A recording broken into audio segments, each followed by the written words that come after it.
प्यारे बच्चों, आज का लेक्चर स्टार्ट करने से पहले जो है आइए पहले हदीस सुन लेते हैं। सरकार मदीना सल्लल्लाहु ताला अलैहि वसल्लम ने फरमाया कि जो शख्स मुझ पर दिन भर में एक मरतबा दुरूद पढ़ता है, अल्लाह ताला उस पर 10 रहमतें नाजिल फरमाता है। हदीस का मफहूम है कि ये जो एक मरतबा दुरूद पढ़ता है, अल्लाह ताला उस पर कितनी रहमतें नाजिल फरमाता है?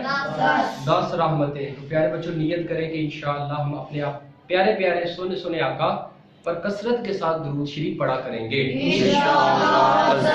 अल्लाह ताला अमल की तौफीक अता फरमाए, आमीन बिजाह नबी अमीन सल्लल्लाहु ताला अलैहि वसल्लम। प्यारे बच्चों, आज का टॉपिक है सेट। सेट में आज डिफाइन करूंगा आपको कि सेट क्या होता है। सबसे बड़ी बच्चों को प्रॉब्लम जो आती है, प्रॉब्लम ये आती है कि सेट की डेफिनेशन बच्चे याद कर लेते हैं, मगर इस डेफिनेशन के अंदर जो टर्मिनोलॉजीज इस्तेमाल होती हैं, ऐसी टर्मिनोलॉजी कहते हैं इस्तिलाहात। जैसे सेट की डेफिनेशन हर बच्चे को आती है, आपको भी याद है तकरीबन बच्चों को।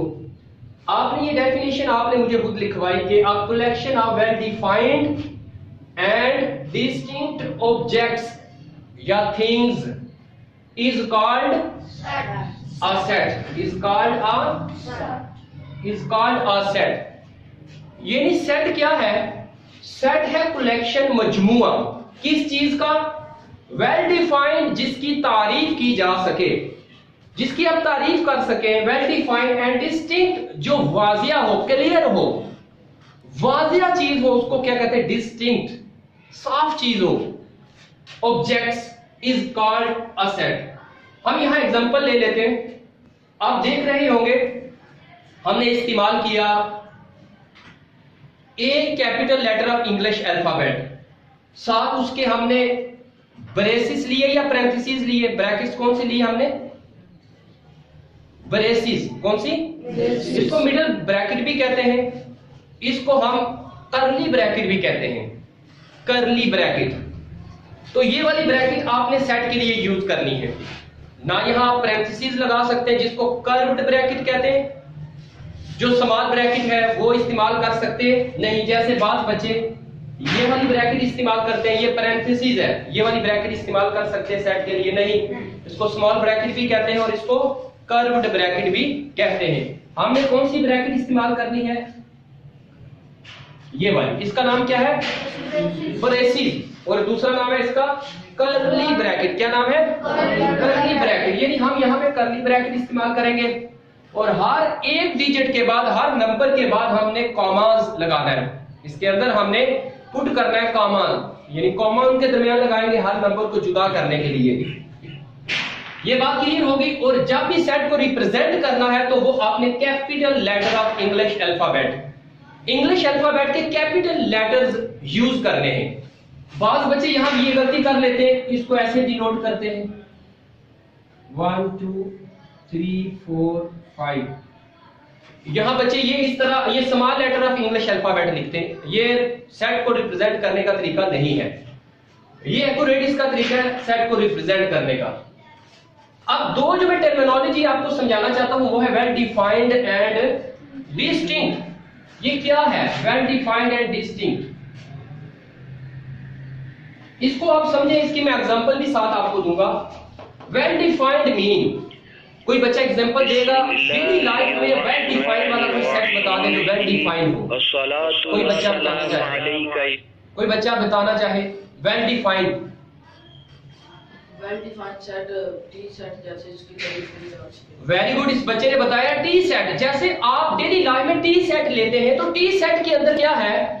तमाम दो जो उसके अंदर अशिया है वो क्या है? चाय से मुतल्लिका। किससे मुतल्लिका है? चाय से। जैसे आप वाटर सेट लेते हैं तो वाटर सेट के अंदर जो डिब्बा होता है उसके अंदर तमाम चीजें जो होती हैं वो किसकी होती हैं?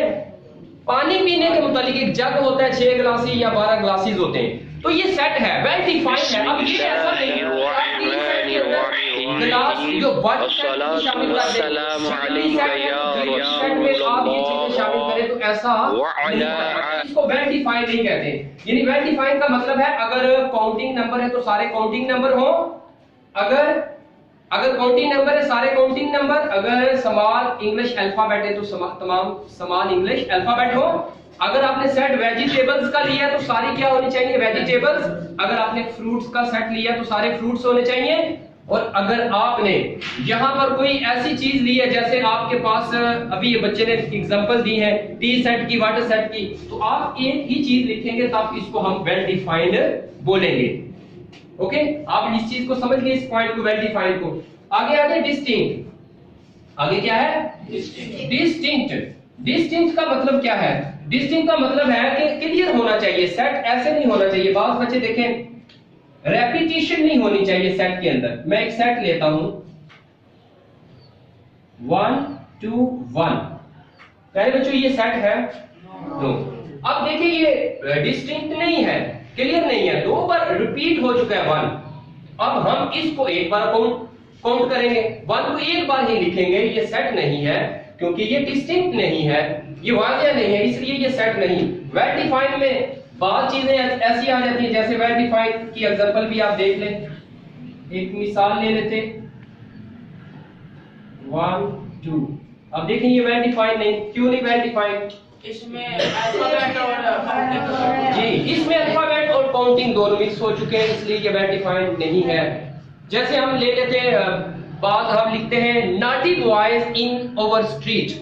Naughty boy in over street, हमारी गली में शरारती बच्चों की तादाद होगी। ये भी सेट नहीं है, हमें नहीं पता, वेल डिफाइंड तो नहीं है शरारती बच्चे कितने, तो ये वेल डिफाइंड नहीं है। हम कहते हैं स्टूडेंट ऑफ क्लास 7, तो ये वेल डिफाइंड है।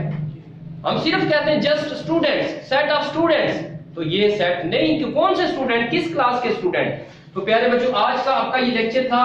सेट के अंदर ये प्रॉब्लम बच्चों को आती है कि नोटेशन का इस्तेमाल, कि इसको किस तरह रिप्रेजेंट किया जाता है, इसके अंदर जो लिखने का अंदाज नंबर्स वो कैसे किया जाता है।